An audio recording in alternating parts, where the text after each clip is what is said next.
Ne pas faire d'études, c'est l'erreur à ne pas faire. C'est l'erreur dont on se rend compte plus tard que vraiment il ne fallait pas la faire. Il faut y aller et c'est une période passionnante de la vie.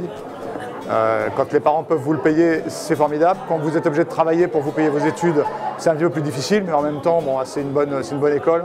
Donc, pas d'hésitation à mon avis. Le meilleur conseil que je puisse leur donner, c'est déjà de se donner des objectifs clairs, le plus clair et les plus précis possible. Et qu'il n'y a pas de barrière finalement. Moi, on m'a toujours dit les classes préparatoires, c'est pas fait pour toi, les grandes écoles, c'est pas fait pour toi.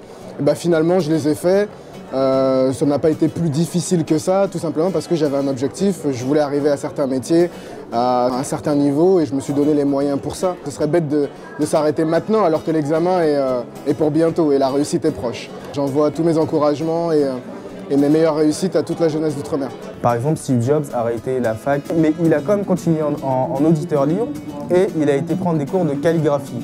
Et bien longtemps après, lorsqu'il a lancé Apple, ces cours lui ont servi pour créer la typographie qui a fait la réussite d'Apple et du Macintosh. Donc je leur dis, continuez, ce que vous apprenez quelque part peut vous servir n'importe quand dans votre vie.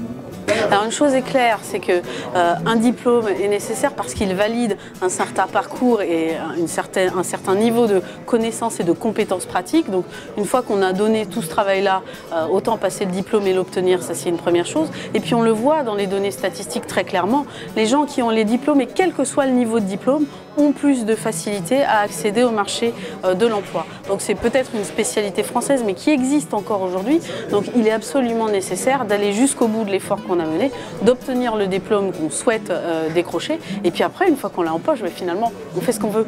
Oser, aller jusqu'au bout de l'aventure. Pourquoi aller jusqu'au bout de l'aventure pour avoir son diplôme? Parce que si demain vous rêvez de créer votre propre entreprise, d'être votre propre patron, et soyons clairs, et gagner de l'argent, parce que quand on monte une entreprise, on veut gagner de l'argent, c'est pas en abandonnant en cours de route que vous y arriverez si vous allez jusqu'au bout. Cette première étape, cette première marche, si j'ose dire, ce diplôme, vous devez l'avoir. Ce sera effectivement ce premier pas que vous ferez vers une vie qui va vous correspondre, qui va vous plaire et qui va vous permettre de réussir. Si vous arrêtez maintenant, vous vous handicapez pour tout le reste. Pensez-y, osez, ça vaut le coup. Et si j'ai un conseil à vous donner pour aller au bout de vos cursus, pour aller chercher l'excellence, c'est de savoir ce pourquoi vous êtes là, en train de faire le cycle que vous avez choisi de faire. Et est-ce que vous avez choisi de faire ce cycle?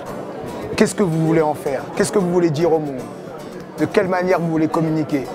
On a bien sûr le droit d'échouer, mais on a le droit d'échouer quand on a tenté.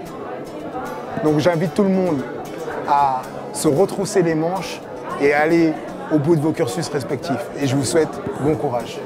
Vous verrez qu'une fois l'examen passé, que vous l'aurez en poche et que vous pourrez faire potentiellement ce que vous voulez, c'est-à-dire la première soirée juste après les examens, mais aussi le métier que vous voulez. C'est quand même vachement important de se lever le matin en faisant ce que l'on aime.